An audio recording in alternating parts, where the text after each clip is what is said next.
Happy Thursday, August 11th, 8/11/22. Playing the numbers game again. 11/22, 8/11/22. Today, I saw an article about, well, let's backtrack a little bit. Let's talk about Amazon. Amazon's a big company. Amazon, a lot of people, I've got a subscription to Amazon, and I get a lot of stuff from it. But then and they provide it, and they can, it comes in a couple of days usually. If you don't like it, you put it in the box, return it. Doesn't cost you anything. Very convenient. You don't have to travel, go to the store, and the hassle of returning something, how it is. You work the customer service lines, you look at it after Christmas and everybody's trying to return stuff. It's just a nuisance. I don't have good luck in any of those return lines. It's a painful experience when you got to take something back to the store. So Amazon's made it easy. Comes right to the door, send it back if you don't like it. They've made it very convenient to order things. You can pretty much get anything you want. At what cost is there to that? We're centralizing, on the one side, we're centralizing that distribution system, becomes very powerful, a lot of leverage. I think Jeff Bezos, the CEO, I think he's still the CEO. Well, anyway, the big shareholder of Amazon, the founder, bought the Washington Post, I think it is. So you've got a media outlet. And he's purchased other things like Ring cameras and Roomba. They're talking about buying the Roomba vacuum cleaners that go around the house and map your house. So you've got things like that to where, as there's more money being made, there's more centralization. And what are the ramifications of that? Well, the first thing is you're putting mom and pop stores out of business. I just go to Amazon and get it, just like Walmart did. They came in and it was like a vacuum. They Roomba'd it up, all the local businesses, because they started, having their own departments. So we got a hardware department, we got a paint department, we got an automotive department. And so all those individual stores that used to exist to do those certain things, they've got a garage at most of them to where they'll fix, your tires and do oil changes and things like that. So your local garage, it's hard to compete with it, So Amazon has taken a lot of those individualized stores, Main Street and Walmart, I should say, and Amazon, and consolidated it. And in so doing, they kind of control the price structures. They control what you can and can't get. Used to be able to go to a hardware store, a local hardware store. Hey, you have this? Oh, I can order it. Amazon, Walmart, nah. Either have it or they don't. So you're kind of given what's available and that's it. And you choose from that. So Amazon, I want to stick to them. As I said, they purchased the Ring telephones, doorbells. Might as well be a telephone. It's a recording device. So I saw that Zero Hedge had an article where 18% of people have a Ring doorbell. And what that means is, for those of you who don't know, like me, out here in the middle of nowhere, not in touch, it's a little device. It's a doorbell, and it goes on your door, and it's got a camera in it. So when somebody comes to the door and rings it, you get notified on your phone. So you might not be home, but you can say, oh no, I'm taking a bath right now, just leave the package there, or go away, come back later. And so, potential burglars, that might be scoping the house to see if you're home or not, and they're home. Well, they're catching on now, since the Ring, everybody gets it, understands that, you don't have to be home. But you're able to see that person at the door. And there's an interesting show, American Horror Stories, the spinoff of American Horror Story. They've got like Twilight Zone, Black Mirror type snippet, 1 hour shows, that kind of encapsulate the whole thing in 1 hour instead of a season. They had one on these Ring-like devices. I think they called it Aura. And it could actually see spirits, and ghosts that would come to your house. Hey, let me in, let me in. And it was just kind of an interesting program. But the Ring, it's not just showing you who is there. It's also recording it. It's recording a lot of information too. It's time-stamping things into a database so that a profile can be built. And not that that's good or bad. It could be good, but it could be bad too. It just depends who uses it. But Amazon's collecting all this stuff. And there have been many times when police agencies have said, hey, they go to Amazon, not you. They're not asking you for the camera angles and data. They go to Amazon and say, hey, we want the data from this person's Ring. So from your house. So you might have been out in the front yard doing something, cussing, swearing, whatever, acting like an idiot on 4th of July, and you might have been recorded and not even know it. These devices can also record audio up to 20 feet. So if you're pretty close to the sidewalk, you're walking down the sidewalk, talking whatever, thinking you're by yourself, having a conversation, and maybe something you say is not good, it's not deemed appropriate, to the powers that be, and they have that audio and they can use that against you in some way, target you. These are listening devices, these are monitoring devices, these are things that a centralized entity is controlling, and you're voluntarily using them. No different than a cell phone, I know. Massive track and trace listening devices, and we're volunteering into it.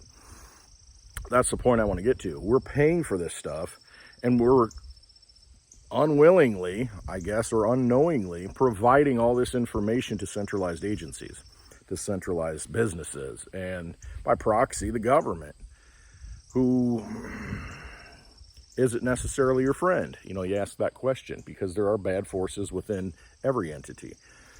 But you've got something out there it's a 1984 situation, if you remember, with Winston and, what was her name, Julia, the girlfriend.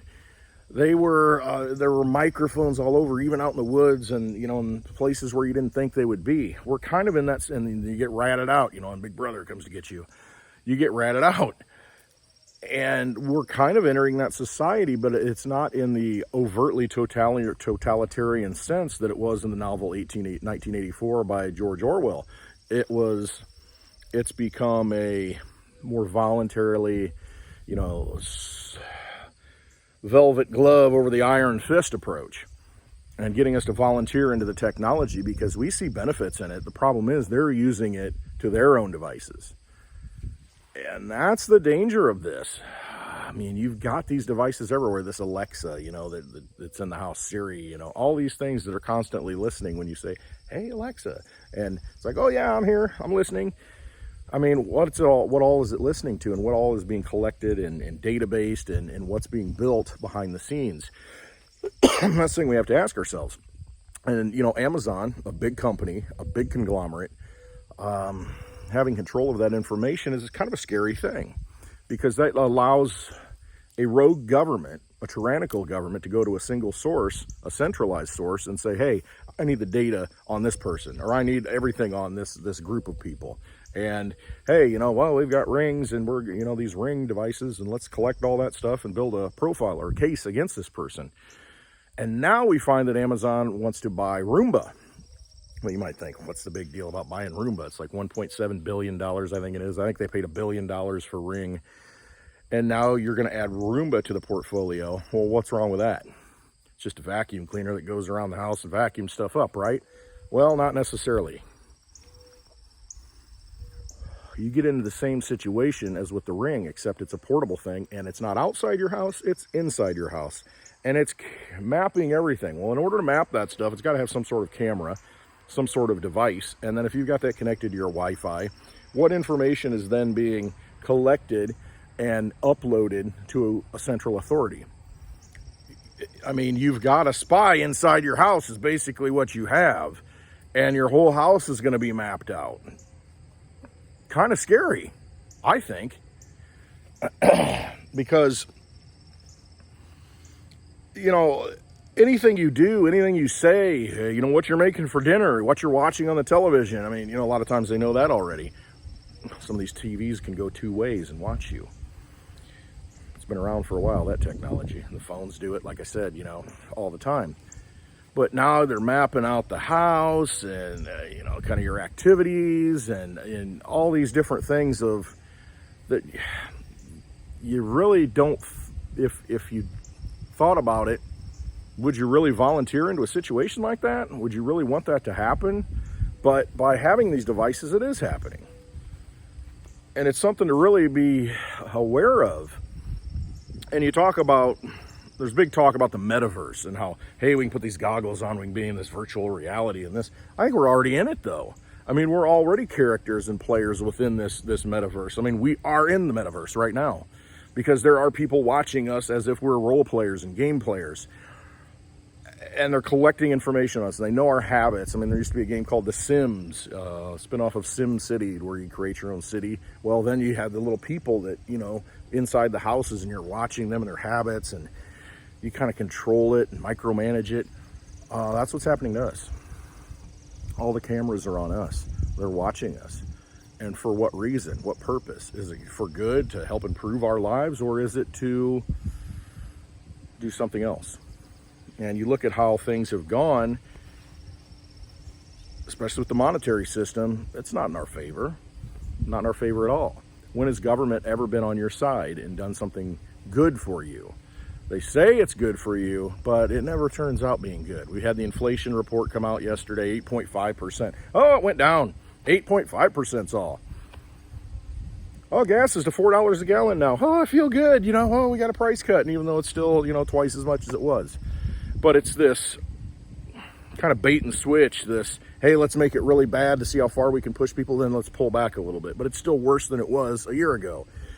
And we have this constant just pushing to the edge and then pulling back a little bit, getting closer to the edge, then pulling back a little bit. And we're like frogs in boiling water. And you put that frog in the water at first, it's like, oh, this is nice. You turn it up a little bit, it's warmer. Frog doesn't realize it. You keep turning it up slowly until pretty soon, oh my God, I'm cooking. I can't get out. And that's where we're at. It's this slow boil that they're putting us through. And we're just kind of letting it happen. A lot of us understand that it is happening, but I'm talking on my phone. I'm making this video on my cell phone. Track and trace device. Who needs a microchip when you've got something like that, right? So, like I said, I think we're already in this kind of metaverse in a certain way. And at some point, the generations that come after us, it's going to be normalized. You know, me, people are older than I am, you know, almost 50, and we remember things as they were. We rewound the freaking VHS tapes, Betamax. We did those things, and now everything's digital. I mean, it used to be,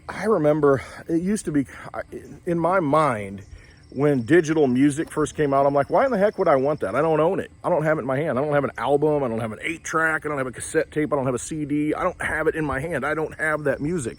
Why would I want to pay for something that's digital that I can't put on my shelf and pull off and use anytime I want? And then you see the convenience of the digital. It's like, wow, I can have this whole library. Instead of, you know, in your cars, you used to have the CD holders or a cassette tape, you know, suitcase thing, or you put them all into it. And you pull out the one you want, and then you had 6 CD changers. You know, the Digibug, this is 2000 car, it had a 6 CD changer in the trunk, you know, to where you can listen to a lot of different music instead of one at a time. Well, once it becomes digital, you're like, this is kind of convenient. I can just connect my phone to my radio via Bluetooth. I can have the entire library of all the music in the world and play it and create playlists. And I don't need to carry around and lug around these CDs that fall out and get cracked and dirty and scratched and, you know, it doesn't play right. See, they usher us into this using the convenience of the technology, but the problem is the technology is very convenient and makes our lives better, but it also can enslave us too. It just depends who's controlling it and how much control we give over. So we're just these frogs boiling in these pots of water in this metaverse that someone is just playing a game with us. Are we somebody's ant farm? You know, I ask myself that all the time. So just some things to be aware of. You know, Amazon with those changes, I mean, how much power do we want to give, and at what point is it too much? At what point is it dangerous? At what point does it really impact your life in a negative way? That's why everything to me comes down to decentralize as much as possible. Central authorities usually are not good throughout history. There's just too much power concentrated in one place, in one area. And it's been that way with the money. And that's why that's why I'm into cryptocurrency, because it is about the money. It's about the centralization of the money and the ability to create the money out of nothing. We see it all the time, passing bills. Congress just creates money. Where did that money come from? Hey, we need another $4.5 billion to go to Ukraine this week. Where'd that come from? Just happened, just out of nothing. And so I think going forward, as we embrace this digital age, because there are great benefits to it, great conveniences to it, it's important to maintain your sovereignty within it. And the way I see to do that is to have sound digital currencies, not central bank digital currencies like they're going to roll out probably at the end of this year. No, sound cryptocurrencies, some that have been running like Bitcoin since 2009, Litecoin since 2011. 11 years nonstop Litecoin, uninterrupted, sound money for the digital age. Money that you can't mess with. Money that you hold in your possession. You can send it anywhere in the world, any time of the day, 365 days a year, 366 days in a leap year. Decentralized money. No government in control of it. No central bank in control of it. You are in control of it. You and that Litecoin network of computers that we're all volunteering into and saying that this is sound money, and been saying it for 11 years now. Send it anywhere in the world, it always goes through to any person. When the banks are closed, you can send it. I sense there's a cicada ready to drop out of the tree. I've seen a few of them. I want it buzzing on me. So as we go forward into this digital age, as we embrace the new metaverse world, the digital world, maintain a sense of identity, maintain a sense of sovereignty. And the best way to do that is to store your energy into something that you can control, some digital asset that you can control in this digital world. To me, it's Litecoin. There's other coins out there that are good. I really like Digibyte. A lot of people like Bitcoin. To me, most undervalued, best digital asset out there right now is Litecoin, and that's why I talk about it so much. So if you haven't looked into it, please look into it. It's all about trusting yourself. It's all about knowing that, man, if it doesn't feel good, this Roomba thing, I don't know, I don't like it. This ring thing, I don't know, I don't like it. And then, you deep down feel that, okay, bad things could happen with this, but they haven't happened at this point. Well, until they do, because the ability for it to happen is there, a lot of people are going to be complacent. Don't be complacent. Be aware of what you're doing. And is it that important to have, spy devices in your house for convenience factor? Sometimes a dog, is a good alarm system too, when somebody comes to the door. All right. Just want to talk about that stuff. Maintain who you are. Be sovereign. Always trust yourselves. Hope you have a wonderful Thursday. Tomorrow's happy hour. It might be a little bit late, so you can jump in, join us on happy hour. Litecoin Lisa and I every Friday do a happy hour at 4 p.m. Central Time. Tomorrow it's going to be a little bit later. Lisa's got some things going on, so it might be a little more rambunctious to be later on in the evening. We've done some of those late night happy hours before, and they're fun. So go check that out on her channel. It's also on my channel, simulcast, but there's better chat on her channel. There's more people watching on her channel. Go just look up Litecoin Lisa on YouTube. Follow her. And tomorrow will be happy hour. All right. Have a wonderful Thursday. Thanks for watching. Always trust yourselves. Love you all.